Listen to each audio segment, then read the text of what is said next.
जामा मस्जिद नहीं, शिव मंदिर। मस्जिद है तो शेषनाग की आकृति क्यों?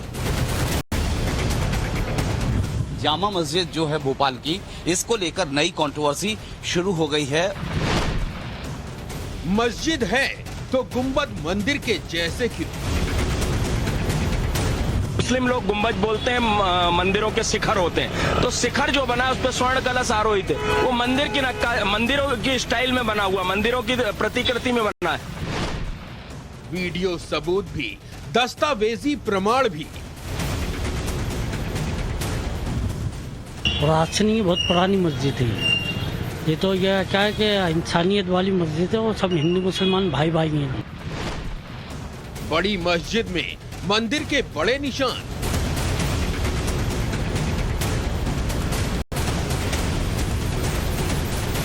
पुरातत्व विभाग से हम उसकी जांच कराएंगे, खुदाई कराएंगे।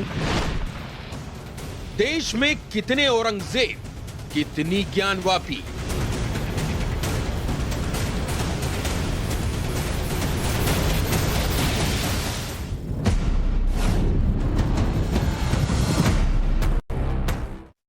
नमस्कार, आप देख रहे हैं times on Bharat Dhakad exclusive के साथ मैं हूं नैना यादव। बात करेंगे जामा मस्जिद की, उस जामा मस्जिद की जिसको लेकर नई कंट्रोवर्सी खड़ी हो गई है। जामा मस्जिद नहीं, क्या शिव मंदिर है? दरअसल काशी की ज्ञानवापी मस्जिद का बवाल जिस तरह से नजर आता है वो अभी थमा भी नहीं कि देश की एक और बड़ी मस्जिद को लेकर विवाद शुरू हो चुका है।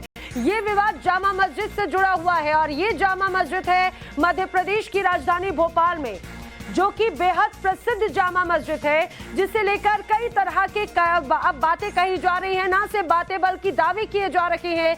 दावा तो यहाँ तक किया जा रहा है कि ये जो स्वरूप है दरअसल ये मस्जिद नहीं है, ये मस्जिद बल्कि शिव मंदिर रहा है कभी, और शिव मंदिर को तोड़कर जामा मस्जिद बनाई गई। और बताया ये भी जा रहा है कई तरह के दस्तावेज जो हैं वो पेश किए जा रहे हैं प्रमाण के तौर पर।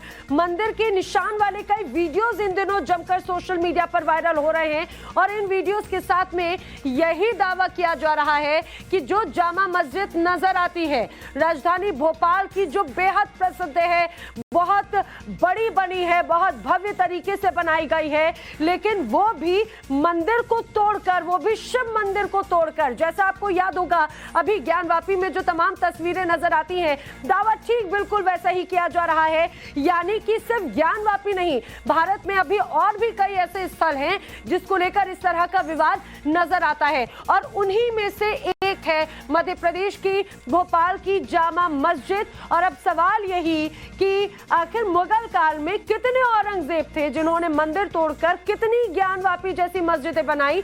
भोपाल की एक रिपोर्ट भी आपको दिखाएंगे।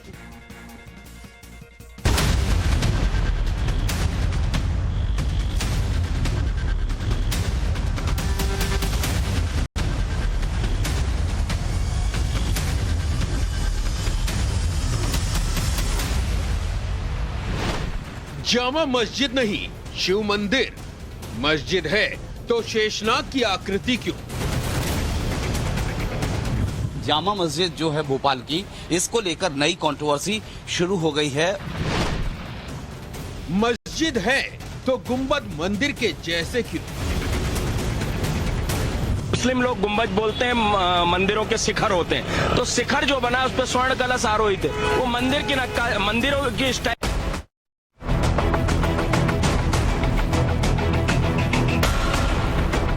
ये है भोपाल की जामा मस्जिद और ये है जामा मस्जिद में कथित मंदिर के निशान। भोपाल की जामा मस्जिद को लेकर ये विवाद क्यों शुरू हुआ, किसने शुरू किया, जवाब में क्या दलीलें दी जा रही हैं, हर बयान आपको तसल्ली से सुनाएंगे। लेकिन उससे पहले देखिए मस्जिद के अंदर का वो वीडियो जिसे लेकर दावा किया जा रहा है कि ये मस्जिद नहीं बल्कि पुरातन काल में यहाँ पर बने शिव मंदिर के निशान हैं। टाइम्स नाउ नव भारत के कैमरे में कैद भोपाल की जामा मस्जिद के अंदर की ये एक्सक्लूसिव तस्वीरें हैं।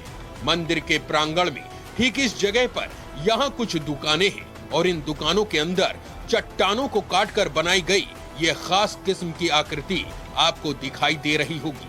हिंदू पक्ष का दावा है कि भोपाल की जामा मस्जिद के अंदर की ये हिंदू स्थापत्य कला शेषनाग की है, जो यहाँ 1800 ईस्वी से पहले के कथित शिव मंदिर होने का बड़ा सबूत है। मुस्लिम लोग गुंबज बोलते हैं, मंदिरों के शिखर होते हैं। तो शिखर जो बना उस पर स्वर्ण कलश आरोहित है, वो मंदिर की मंदिरों की स्टाइल में बना हुआ, मंदिरों की प्रतिकृति में बना है। जो डिजाइन है मस्जिद की बनी है वो भी मंदिर की प्रतिकृति में बनी है। मस्जिदों में उस प्रकार की आकृति नहीं होती है। ये सब तथ्य हैं और तथ्य हमारे पास आ रहे हैं। हमने पुरातत्व विभाग के कुछ जो रिटायर्ड हमारे हिंदू समाज के सनातन धर्मी लोग थे उनसे भी हमने संपर्क किया। भोपाल की जामा मस्जिद को लेकर हिंदू पक्ष का ये भी दावा है कि मस्जिद के अंदर जो गुंबद है उसके खंबे भी शिव मंदिर के समय के ही हैं, जो इस बात का प्रमाण है कि ये मस्जिद मंदिर को तोड़कर ही बनाई गई थी। हम जब ये तस्वीरें लेने के लिए गुंबद के पास पहुंचे तो वहाँ सब कुछ हरे रंग के पर्दे से ढका हुआ था, लेकिन बाद में हमें यहाँ अंदर के कुछ वीडियोस हाथ लगी और जिस खंबे को लेकर हिंदू पक्ष दावा कर रहा है वो इस वक्त आपकी टीवी स्क्रीन पर दिखाई भी दे रहा है।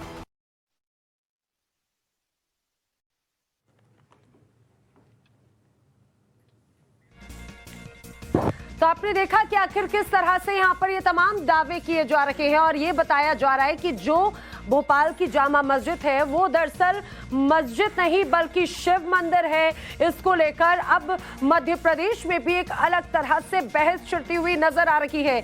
जो हिंदू संगठन से जुड़े हुए तमाम लोग हैं वो इस तरह के दावे कर रहे हैं कि जो गुंबद है दरअसल वो मंदिर का शिखर हुआ करता था और उसको प्रमाणित करती हुई ये तस्वीरें हम आपको दिखा रहे हैं जो जामा मस्जिद की दीवारों पर अंकित हैं। आप देखिए ज्ञानवापी में भी इसी तरह की तस्वीरें नजर आई जो ये दर्शाती हैं कि वो एक तरह से पुरातन कालीन के समय मंदिर की जो तमाम तस्वीरें थी उसी से मेल खाती हुई वहां पर आकृतियां नजर आई। जो रिपोर्ट पेश की गई उनमें भी ये बातें कही गई। अब ज्ञानवापी वाला मुद्दा एक तरफ चल रहा है, कोर्ट में सुनवाई हो रही है, वही दूसरी तरफ अब देश की कई और भी ऐसी मस्जिदें हैं जिसको लेकर इस तरह से दावे किए जा रहे हैं।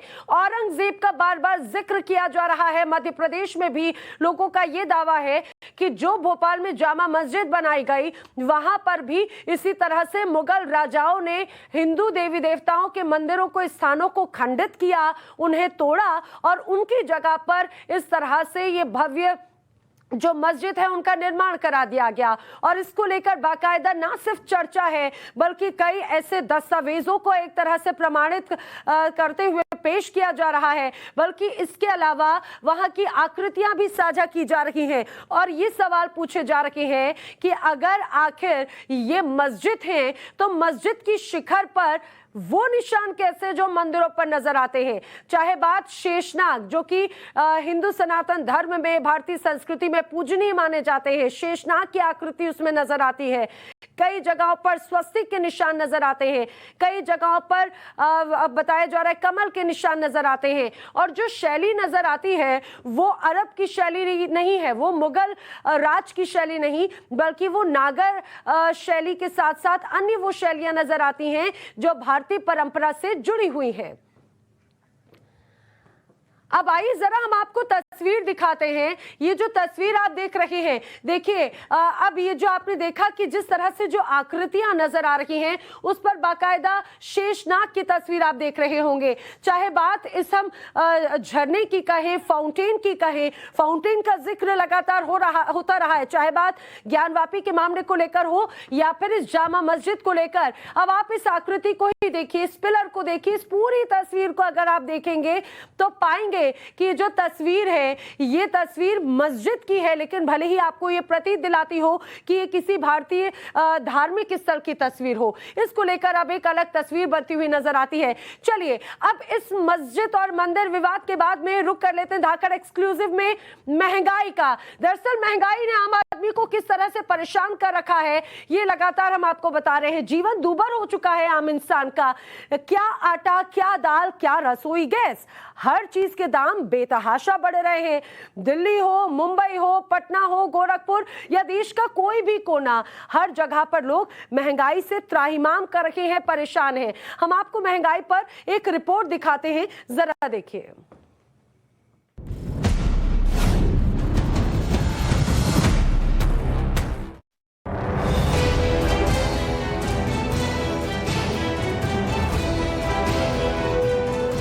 गैस सिलेंडर 1000 बार, पेट्रोल की नाबाद सेंचुरी,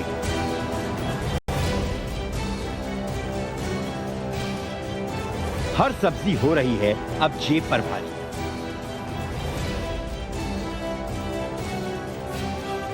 राशन खरीदना अब नहीं आसान।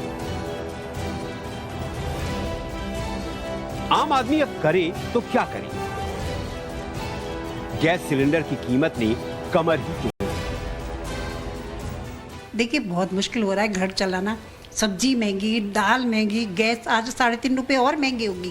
पहले 1000 से ऊपर तो पहले ही थी, आज 3.5 रुपए और महंगी होगी। सब चीज़ डे बाय डे बहुत ही कॉस्टली होती जा रही है। गैस तो बहुत महंगी होती जा रही है, जिससे हमें हर चीज़ में फ़र्क पड़ रहा है। दालें ले लीजिए आप, दालें इतनी महंगी हो चुकी है। सरकार बोल रही है कि हम सब स्मार्ट बना रहे हैं, सब स्मार्ट, उसकी जगह वो सब महंगा करती जा रही है। क्योंकि अभी गरीबी बहुत बढ़ रही है, इसलिए सामान्य लोग को घर चलाने में बहुत दिक्कत होती है। पेट्रोल खरीदने पहुंचे तो जेब में आग लग गई।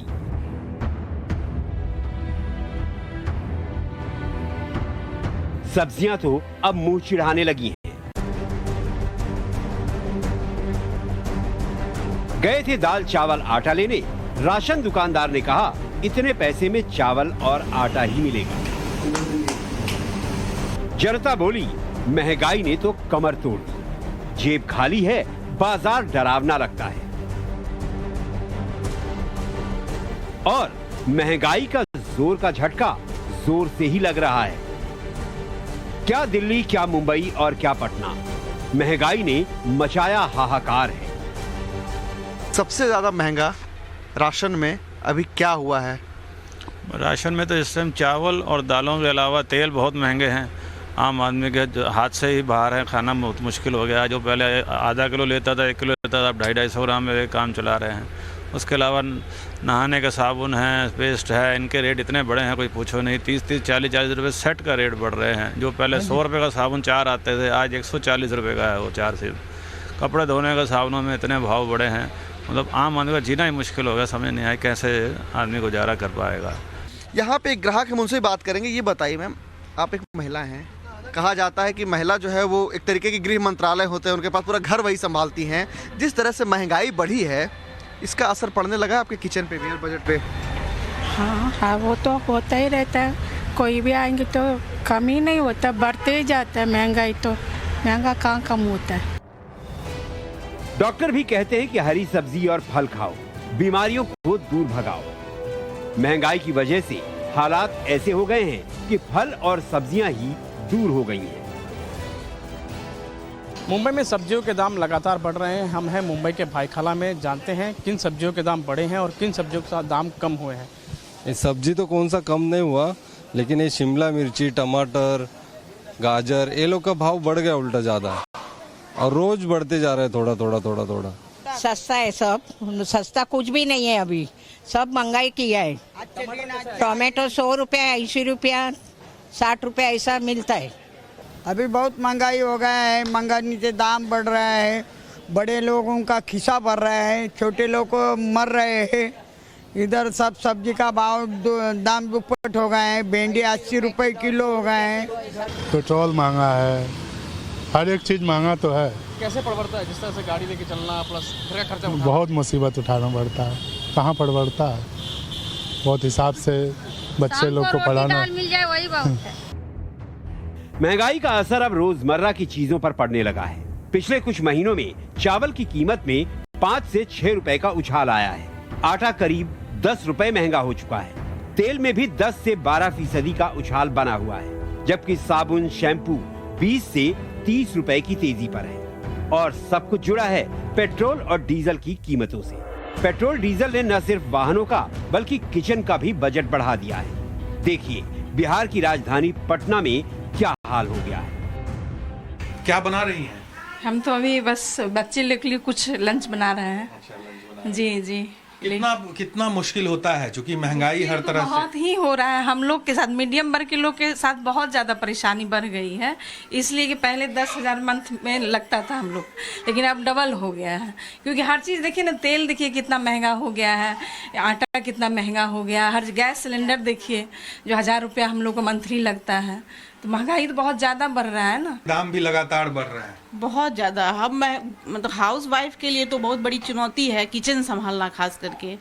पहले था क्या कि जो हम लोग का घर खर्च के लिए मिलता था उसमें बच जाता था, हम लोग एक्स्ट्रा शॉपिंग करते थे, अब वो सब बंद हो गया है।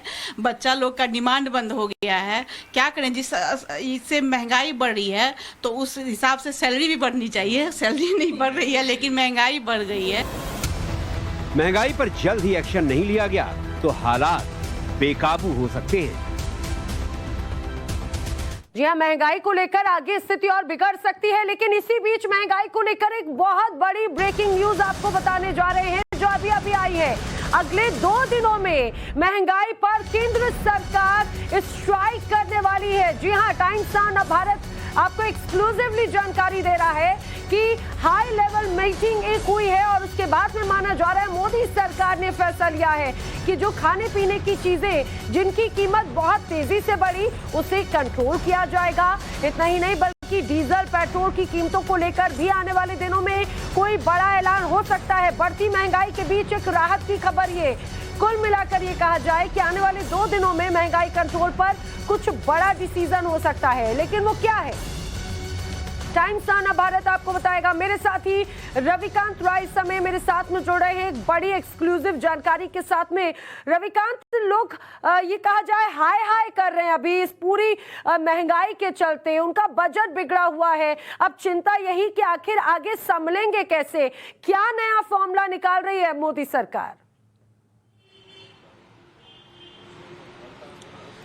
देखिए नैना, टाइम्स नाउ नवभारत के पास ये एक्सक्लूसिव जानकारी है कि प्रधानमंत्री नरेंद्र मोदी की अध्यक्षता में 2 दिन पहले एक हाई लेवल बैठक हुई है और इस बैठक में ये फैसला किया गया है कि जो मौजूदा मोदी सरकार है वो महंगाई को कंट्रोल करने के लिए कुछ बड़े कदम उठा सकती है। खास तौर पर रिटेल महंगाई है उसको लेकर सरकार एक बड़ा स्टेप उठाने जा रही है ताकि जो खाने पीने की चीजें हैं उनके दाम को किसी भी कीमत पर नियंत्रण किया जाए। इसके साथ ही पेट्रोल और डीजल की जो कीमतें लगातार बढ़ रही थी उसकी वजह से जो बाकी चीजें हैं उनके भी दाम बढ़ जाते हैं, उसके कैस्केडिंग इफेक्ट होते हैं और बाकी चीजों पर वो असर करते हैं। ऐसे में पेट्रोल और डीजल को लेकर भी एक बड़ा कदम उठाया जा सकता है। हो सकता है कि सेंट्रल एक्साइज ड्यूटी में जो केंद्र सरकार है वो कुछ और ढील दे, यानी पहले भी इसी तरीके से पेट्रोल और डीजल की कीमतों को कंट्रोल करने के लिए मोदी सरकार ने इस तरीके का कदम उठाया था। अब ये पुख्ता जानकारी टाइम्स नाउ भारत के पास है कि 2 दिनों के अंदर कुछ बड़ा होने जा रहा है जिसमें महंगाई को कंट्रोल करने के लिए सरकार ये बड़ा स्टेप उठाएगी और इसका सीधा फायदा आम जनता को होगा, आम पब्लिक को होगा। ठीक है रविकांत, जानकारी के लिए आपका शुक्रिया। लेकिन रविकांत की ये जानकारी ये तो स्पष्ट कर देती है कि आने वाले दिनों में लोगों को इस महंगाई से बड़ी राहत मिलने जा रही है, ये रणनीति बनाई जा रही है। अब खबरों में आगे बढ़ते हैं, बात करते हैं चीन की। लद्दाख की झील में आखिर चाइना गेट वर्ष 2020 में गलवान टकराव आपको याद होगा, जब जिसके बाद में चीन कुछ समय तक थोड़ा ठंडा पड़ा। अब चीन की एक बार फिर से चालबाजियां शुरू हो चुकी हैं।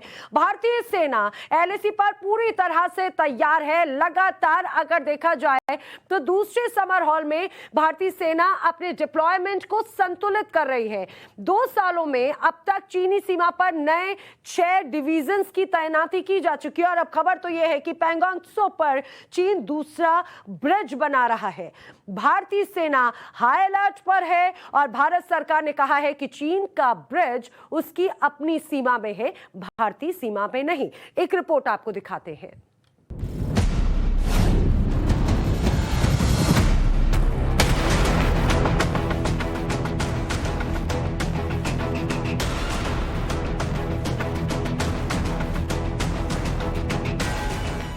LAC के नजदीक पैंगोंग त्सो पर चीन एक नया पुल बना रहा है।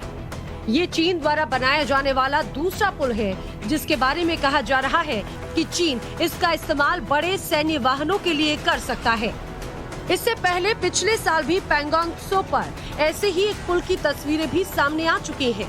भारतीय विदेश मंत्रालय ने इस निर्माण के बारे में कहा है कि ये चीन के कब्जे वाले इलाके में हुआ है और ये विवाद दशकों पुराना है। वहीं भारतीय सेना चीन के फैलते इंफ्रास्ट्रक्चर को लेकर हाई अलर्ट पर है। ब्रिज के बारे में रिपोर्ट देखी है। अब ये मिलिट्री इशू है, इसमें मैं कह नहीं पाऊंगा ये कहाँ पे एग्जैक्टली है, और हमने जैसे कहा है ये पूरा एरिया हमें ऑक्युपाइड एरिया पे रखा मानते हैं। गलवान में हुए खूनी संघर्ष के बाद से ही सेना ने अपनी तैनाती को अप्रत्याशित रूप से बदलना शुरू कर दिया था। लगभग 2 सालों में भारतीय सेना ने चीन की सीमा पर 6 नई डिवीजन तैनात कर दिए। LAC पर उन 6 डिवीजन्स को ट्रांसफर किया गया जो पहले आतंकवाद विरोधी भूमिका में पाकिस्तान सीमा और कश्मीर में तैनात थी। भारतीय सेना की भारी तैनाती ने चीनी सेना को एक संदेश भी भेजा है कि LAC पर किसी भी तरह के बदलाव को बर्दाश्त नहीं किया जाएगा। लद्दाख सेक्टर के अपने हालिया दौरे में सेना प्रमुख जनरल मनोज पांडे ने चीनी खतरे के मद्देनजर वास्तविक नियंत्रण रेखा पर सुरक्षा स्थिति की समीक्षा के साथ ही चीन के नए इंफ्रास्ट्रक्चर प्रोजेक्ट से निपटने के लिए भारत के काउंटर प्रोजेक्ट्स का भी जायजा लिया। अब जो दूसरा ब्रिज आ रहा है उसपे आर्मर्ड व्हीकल्स, मैकेनाइज्ड कॉलम्स और हैवी व्हीकल्स भी मूव की जा सकती हैं। इससे स्पष्ट होता है कि चीन का इरादा केवल इमरजेंसी रिस्पांस के लिए ही तैयारी करना नहीं है, वह ऐसे साधन और संसाधन जुटा रहा है जिसकी वजह से वो सदर्न बैंक पे हुए भारत के कैलाश रेंज जैसी घटना को फ्यूचर में फिर न घटने दे। पिछले 2 सालों में चीन के साथ टकराव के बीच रणनीतिक मोर्चे पर बातचीत का दौर जारी है। साथ ही भारतीय सेना लगातार अपने बलों को बढ़ा रही है। जो बटालियन पहले पाकिस्तान से निपटने के लिए तैनात थी, अब उन्हें ड्रैगन से सतर्क रहने के लिए उत्तरी सीमाओं पर तैनात कर दिया गया है।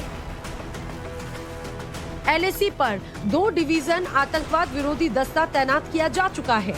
राष्ट्रीय राइफल से एक डिवीजन को जम्मू कश्मीर से आतंकवाद विरोधी तैनाती से हटाकर पूर्वी लद्दाख सेक्टर में तैनात किया गया है, जहां पहले से ही 3 डिवीजन मौजूद हैं।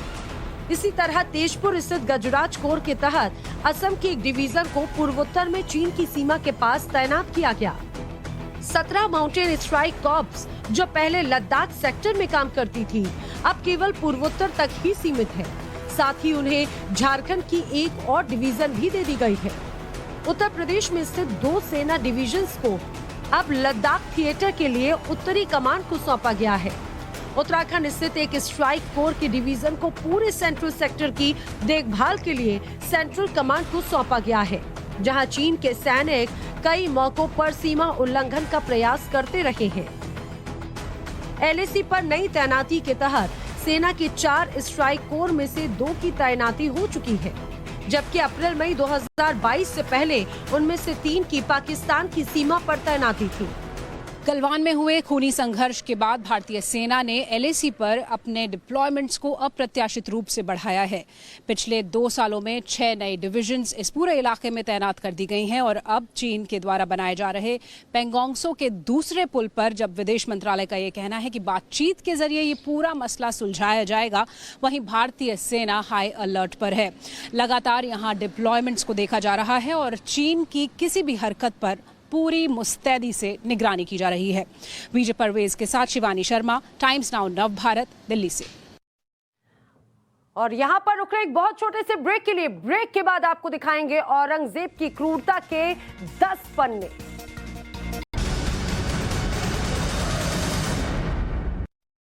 और बड़ी खबर, अरुणाचल दौरे पर गृह मंत्री अमित शाह जाने वाले हैं। जानकारी के अनुसार उनका ये दौरा 21 मई को होगा। 31 मई से 2 दिन के दौरे पर गृह मंत्री अरुणाचल प्रदेश में रहेंगे और माना जा रहा है कि कई परियोजनाओं का उद्घाटन अमित शाह करने वाले हैं और साथ ही साथ वो सुरक्षा बलों के साथ में बातचीत भी करेंगे। आपको बता दें, जो सीमा पर सुरक्षा बल तैनात हैं उनसे मुलाकात भी करने वाले हैं अमित शाह और उनके साथ में बातचीत भी करेंगे। औरंगजेब, क्रूरता के वो 10 पन्ने। मुगल इतिहास का सबसे क्रूर शासक। सबसे क्रूर और आतंकी शासक जो है वो औरंगजेब को ही माना जाता है, जिसकी वजह से है ज्ञानवापी का विवाद।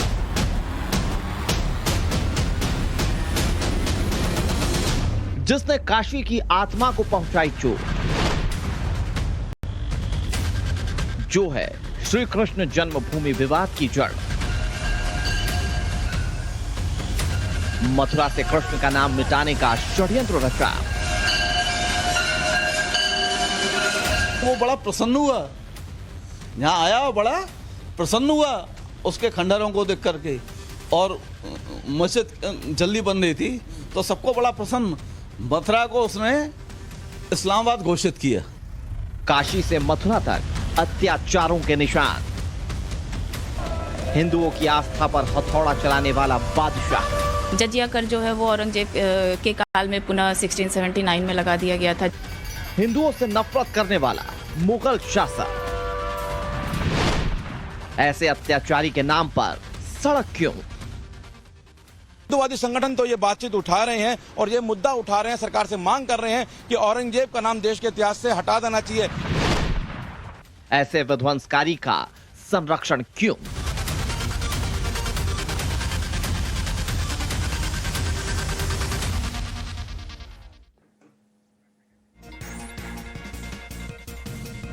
काशी और मथुरा, इन दो बड़े धार्मिक स्थलों का विवाद फिलहाल कोर्ट में है।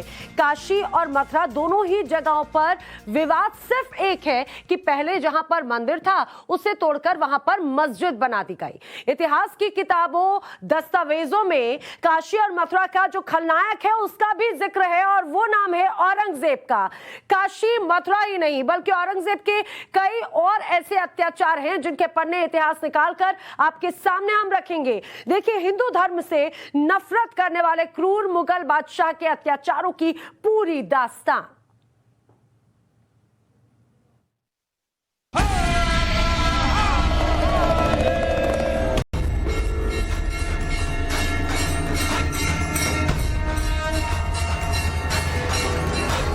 देश में इन दिनों काशी और मथुरा को लेकर कानूनी विवाद चल रहा है। इन दोनों ही जगहों पर मंदिर को तोड़कर मस्जिद बनाने का दावा किया जाता है और इसके कुछ कुछ प्रमाण भी यहाँ दिखते हैं। काशी हो या मथुरा, इन मंदिरों के विध्वंस का जिम्मेदार सिर्फ एक ही शख्स है और वो नाम है औरंगजेब का। औरंगजेब मुगल इतिहास का वो क्रूर शासक जिसने दिल्ली से बैठकर हिंदुस्तान पर राज किया, लेकिन उसकी मंशा राज करने से ज्यादा हिंदू धर्म को खत्म करने की थी। औरंगजेब मुगल वंश का छठा बादशाह था। वो एक कट्टरपंथी मुसलमान था। कट्टरपंथ उस पर इस हद तक हावी था कि वो दूसरे धर्म से नफरत करता और दूसरे धर्म के लोगों पर अत्याचार करने से नहीं हिचकता। औरंगजेब को उसकी प्रजा कठोर शासक के रूप में देखती थी। औरंगजेब क्रूर मुगल शासक बाबर के ही खानदान से था। शायद इसलिए उसके खून में ही क्रूरता थी। छठवां मुगल बादशाह और शायद इतिहास का सबसे क्रूरतम शासक आलमगीर औरंगजेब, जिसकी गिनती अत्याचारी और अनाचार शासकों के रूप में की जाती है। हिंदुओं के खिलाफ अत्याचार का मसला हो, हिंदू मंदिरों को तोड़े जाने की घटनाएं हो या फिर धर्मांतरण के तमाम किस्से औरंगजेब से जुड़े हुए हैं। साल 1669 में औरंगजेब को हिंदुस्तान का शासक बने 12 साल हो चुके थे। 9 अप्रैल 1669 को औरंगजेब एक आदेश जारी करता है।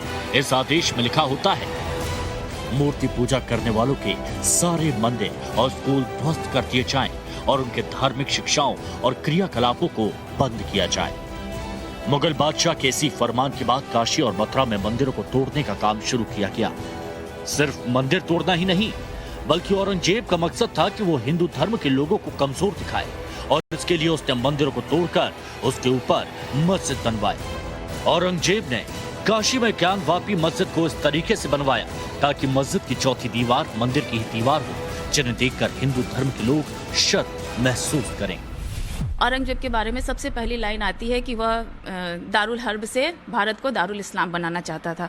तो ये सारी चीजें हैं जो औरंगजेब चाहता था कि कट्टर रूप से वो इन सारे लोगों को इस्लामीकरण करा दे और यहाँ पर इस्लामिक राज्य की स्थापना करे।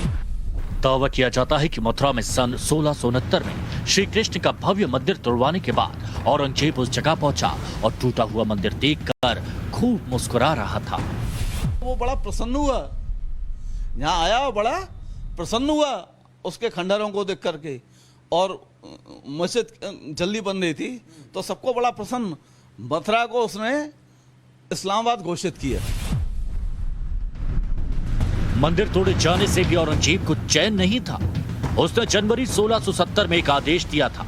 उस आदेश में साफ लिखा था कि मथुरा के मंदिरों से जो भी मूर्तियां निकलें उन्हें आगरा के लाल किले में बेगम साहिबा मस्जिद की सीढ़ियों में लगवा दिया जाए। औरंगजेब का वो फरमान उर्दू में आज भी मौजूद है और दावा किया जाता है कि वो मथुरा के मंदिरों से निकले विग्रह आज भी लाल किले में लगे हुए हैं।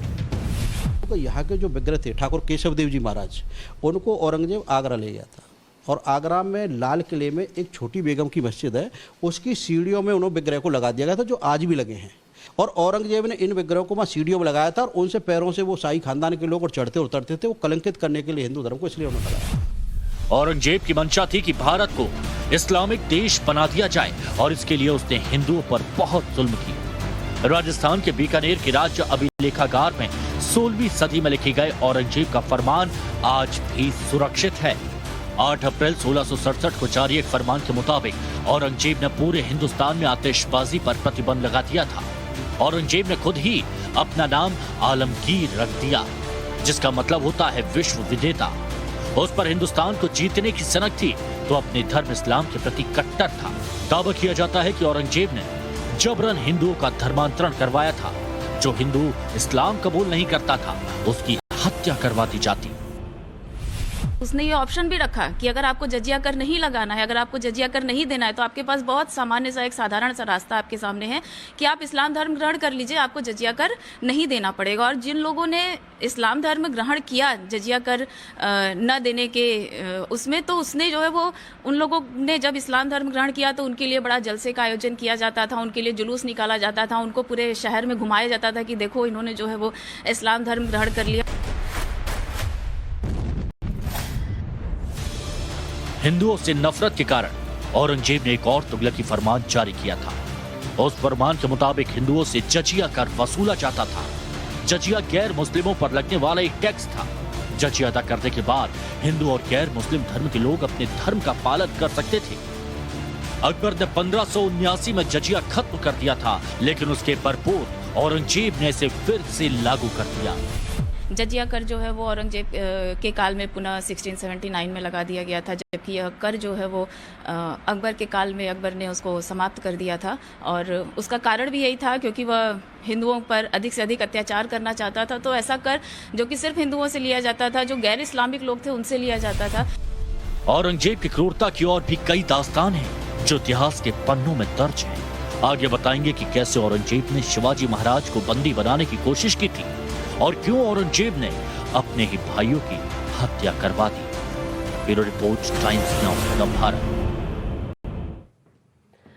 औरंगजेब कितना क्रूर शासक था यह आपको इतिहास के पन्नों से पता चल गया होगा। आपने राणा संगा का नाम भी जरूर सुना होगा। आपको हम आइए दोनों शासकों में अंतर बतलाते हैं। राणा संगा ने मुगल आक्रमणकारियों के खिलाफ राजपूतों को एकजुट किया, जबकि औरंगजेब हिंदुओं पर अत्याचार करने वाला शासक था। राणा संगा ने इब्राहिम लोधी, खिलजी, बाबर से युद्ध जीता, जबकि औरंगजेब ने काशी मथुरा के मंदिरों को तोड़वाया। राणा संगा शरीर पर 80 घाव और एक हाथ नहीं होने के बावजूद मुगलों के खिलाफ युद्ध लड़ते रहे, जबकि औरंगजेब ने हिंदुओं की धार्मिक यात्रा पर जजिया कर लगाया। राणा संगा ने अपने शासन के दौरान मेवाड़ को सबसे समृद्ध राज्यों में से एक बना दिया, जबकि औरंगजेब ने हिंदुओं का जबरन धर्मांतरण करवाया। और अब नतीजा देख लीजिए, नतीजा आपके सामने है। राणा संगा की समाधि राजस्थान के दौसा में बनी, जो वीरान है, जबकि औरंगजेब की कब्रगाह महाराष्ट्र के औरंगाबाद में बनी, जिसका संरक्षण किया जाता है। अब आप अंदाजा लगाइए कि एक महान शासक और एक आतंकी चरित्र वाले शासक के साथ में देश में क्या फर्क किया जाता है, ये स्पष्ट हो जाता है। दिल्ली के वीवीआईपी इलाके लुटियंस जोन की इस सड़क का नाम है औरंगजेब रोड। वही औरंगजेब जिसके नाम के चर्चे इन दिनों देश में हो रहे हैं। काशी मथुरा का खलनायक औरंगजेब, उसी के नाम पर देश की राजधानी की ये सड़क है। आखिर औरंगजेब ने ऐसा कौन सा महान काम कर दिया था कि राजधानी दिल्ली में उसके नाम की सड़क बनाई गई? दिल्ली में भी एक औरंगजेब लेन है जिसके नाम को हटाने को लेकर कल कुछ हिंदूवादी संगठन यहां पर आए और इस औरंगजेब लेन के स्टिकर के ऊपर बाबा विश्वनाथ मार्ग का स्टिकर चिपकाया। हालांकि पुलिस मौके पर थी, पुलिस ने उस स्टिकर को तुरंत हटाया और जो लोग ऐसा करने आए थे उनके खिलाफ मुकदमा भी दर्ज किया गया। अगर दिल्ली की ही बात करें तो दिल्ली में एक औरंगजेब रोड भी हुआ करती थी और ये वही रोड है जिसका नाम देश के पूर्व राष्ट्रपति और महान वैज्ञानिक एपीजे अब्दुल कलाम के नाम पर कर दिया गया। हालांकि जिस रोड का नाम तो पहले ही चेंज कर दिया गया था, लेकिन इस रोड से जुड़ी हुई जो औरंगजेब लेन है, अब इसको हटाने को लेकर भी लगातार यहाँ पर कार्रवाई हो रही है। जो हिंदुवादी संगठन है वो यहाँ पर इकट्ठा होते हैं। पिछले कई सालों से औरंगजेब रोड का नाम बदलने की मांग उठ रही है, लेकिन इस रोड का नाम बदलने पर सरकार या प्रशासन ने अब तक कोई फैसला नहीं लिया। देश में महान और क्रूर आक्रांता के बीच का फर्क दिखाते हैं आपको। राजस्थान की माटी के महान योद्धा राणा सांगा, जिनसे बाबर भी खौफ खाता था, जिन्होंने शरीर पर 80 घाव, एक हाथ नहीं होने के बावजूद मुगलों से लड़ाई लड़ी थी, जिन्होंने मेवाड़ को देश के सबसे समृद्ध राज्यों में से एक बनाया था। उस महान सम्राट की समाधि का हाल देखिए। राजस्थान के दौसा में रेलवे ट्रैक के किनारे राणा सांगा की समाधि वीरान है। जिस औरंगजेब ने हिंदुओं पर अत्याचार किए, मंदिर नष्ट किए, उसकी कब्रगाह देखिए। संगमरमर लगी हुई समाधि महाराष्ट्र के औरंगाबाद में है। इस कब्रगाह का संरक्षण भारतीय पुरातत्व विभाग करता है। राणा सांगा जैसे महान सम्राट की समाधि वीरान है। कोई भी नहीं आता, कोई भी नहीं जाता, न ही सरकार या प्रशासन ने इसे संरक्षित किया। वहीं क्रूर मुगल शासक की समाधि का खास ख्याल रखा जाता है। अत्याचारी को संरक्षण और महान शासक की उपेक्षा क्यों? जो लोग ये भूल गए हैं कि औरंगजेब ने हिंदुओं पर किस तरह का जुल्म किया था, उन्हें इतिहास के पन्ने पलटकर औरंगजेब के अत्याचार के कुछ और किस्से जानने चाहिए। औरंगजेब ने शिवाजी महाराज को भी कैद कर लिया था। जब शिवाजी औरंगजेब से मिलने के लिए उनके महल में आए थे तो औरंगजेब ने उन्हें अपनी बादशाहत मानने का आदेश दिया था, लेकिन शिवाजी महाराज ने इससे साफ इनकार कर दिया था, जिसके बाद औरंगजेब ने शिवाजी को कैद कर लिया। औरंगजेब शिवाजी की हत्या भी करवाना चाहता था, लेकिन शिवाजी महाराज औरंगजेब के चंगुल से बच निकलने में कामयाब हो गए। इसे सलाबत खां की हवेली में रखा जाए। आगरा के लाल किले में औरंगजेब से जुड़े इतिहास के कई पन्ने दर्ज हैं और वहां औरंगजेब के जुल्म की कई कहानियां आज भी मिल जाती हैं। इतिहास ने जो नाइंसाफी की है, इतिहास में जो अन्याय हुआ है, उन्हें सुधारने की कोशिश क्या वर्तमान में की नहीं जा सकती? ऐसी पूरे देश भर से मांग उठने लगी है। उस मांग उठने के पीछे बड़ी वजह यह है कि जब ज्ञानव्यापी मस्जिद का मसला आता है तो उसके पीछे औरंगजेब होता है। जब शाही ईदगाह मस्जिद से जुड़ा मसला सामने आता है जिसके बगल में श्री कृष्ण जन्मभूमि है तो उसके पीछे औरंगजेब होता है। ऐसे तमाम स्ट्रक्चर, ऐसे तमाम हिंदू सनातन परंपराओं से जुड़ी हुई जगह जिन्हें विध्वंस किया गया, जिन्हें तोड़ा गया, उसके पीछे औरंगजेब एक बड़ी शख्सियत के रूप में सामने आता है। जो औरंगजेब को एक सम्मान का दर्जा देते हुए उसके नाम पर रोड कर दिए गए हैं, क्या उन्हें वापस लेने की जरूरत है? उनका नाम बदलने की जरूरत है?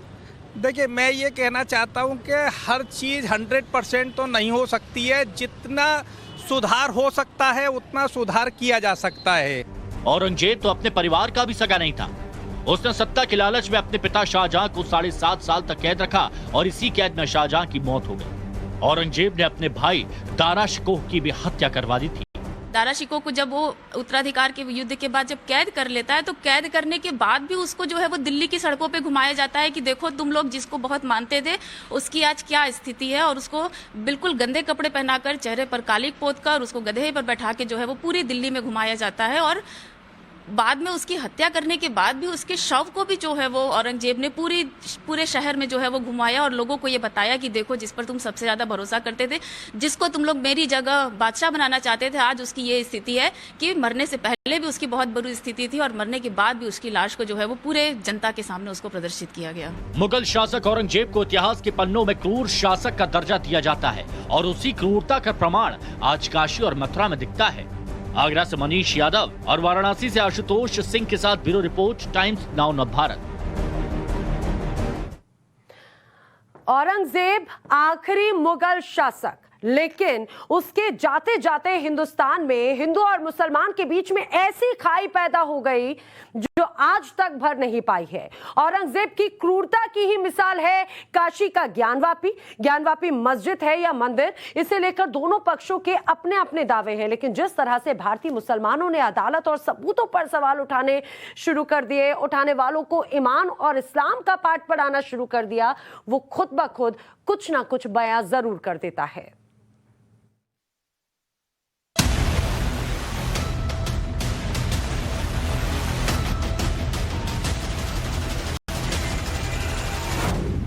ज्ञानवापी मस्जिद में महादेव के सबूतों पर कितने मुसलमानों को यकीन? मुसलमान भाइयों से अपील करता हूं, अगर वास्तव में मूर्तियां हैं तो खुशी खुशी अपने हिंदू भाइयों को दे दें ताकि देश का माहौल सही रहे और दूसरी बाबरी मस्जिद वाला विवाद पैदा ना हो। सर्वे में मिले आदि विश्वेश्वर के प्रमाणों पर कितने मुसलमानों को एतराज? मुसलमान अब खामोश पर नहीं बैठेगा। ज्ञानवापी मस्जिद का मसला है, वो मस्जिद है, क़यामत मस्जिद रहेगी। आप सबसे पहले मोहम्मद शोएब को सुनिए, जो ऑल इंडिया अल्पसंख्यक संघर्ष मोर्चा के फाउंडर और कांग्रेस के नेता भी हैं। मुसलमान भाइयों से अपील करता हूं, अगर वास्तव में ज्ञानवापी के अंदर मूर्तियां हैं तो वहाँ पर हम मुसलमान कोई भी नमाज उसकी कबूल नहीं होगी। कि ये मुसलमानों का अकीदा है कि जहाँ पर कोई जानदार चीज़ की तस्वीर हो या मूर्ति हो वहाँ पर नमाज अदा नहीं की जा सकती। तो मैं मुसलमान भाइयों से अपील करता हूँ, अगर वास्तव में मूर्तियाँ हैं तो खुशी खुशी अपने हिंदू भाइयों को दे दें ताकि देश का माहौल सही रहे और दूसरी बाबरी मस्जिद वाला विवाद पैदा ना हो। बेशक देश में दूसरा बाबरी विवाद पैदा नहीं होना चाहिए, तभी तो समाजवादी पार्टी के नेता रुबीना खानम भी कब्जा की गई जमीन पर नमाज की मुखालफत कर रही हैं, जिसके मुखिया अखिलेश यादव ने चंद घंटे पहले ही ज्ञानवापी पर हिंदुओं के दावे की खिल्ली तक उड़ाई थी। बात तो हमारे मुस्लिम समाज को, हमारे उलमाओं को, हमारे धर्म गुरुओं को समझना चाहिए कि किसी भी कब्जा की हुई जमीन पर, किसी भी छीनी हुई जगह पर बलपूर्वक अगर वहां पर कब्जा किया गया है तो हमारे इस्लाम में वहां पर नमाज पढ़ना हराम है। इसीलिए अगर ये बात साबित होती है तो हमारा मुस्लिम समाज, हमारे धर्म गुरु, हमारे उलमा उस जमीन को हिंदू पक्ष को वापस कर दें। करीब 134 साल की अदालती लड़ाई के बाद अयोध्या में राम जन्मभूमि पर मंदिर बन रहा है। उस मुकदमे में मुस्लिम पक्षकार रहे इकबाल अंसारी भी अदालत को ही सुप्रीम मानते हैं। वो कह रहे हैं कि कोर्ट का फैसला ही अंतिम और सत्य होगा। हिंदुस्तान में न्यायालय है और न्यायालय का जो है कानून का, संविधान का पालन तो जनता को करना है। लोग करते हैं, उसी का सम्मान करते हैं, हम भी करते हैं। हम भी चाहते हैं चाहे वो मंदिर हो, मस्जिद हो, गुरुद्वारा हो, पब्लिक हो, और न्याय की गुहार लोग न्यायालय में ही लगाते हैं। तो न्यायालय को भी अपने जो है जो भी जायज़ फैसला हो, जो भी जायज़ प्रूफ हो, उस पे जो है काम करना चाहिए और न्यायालय करती है, हम उसका सम्मान करते हैं, हम भी करेंगे।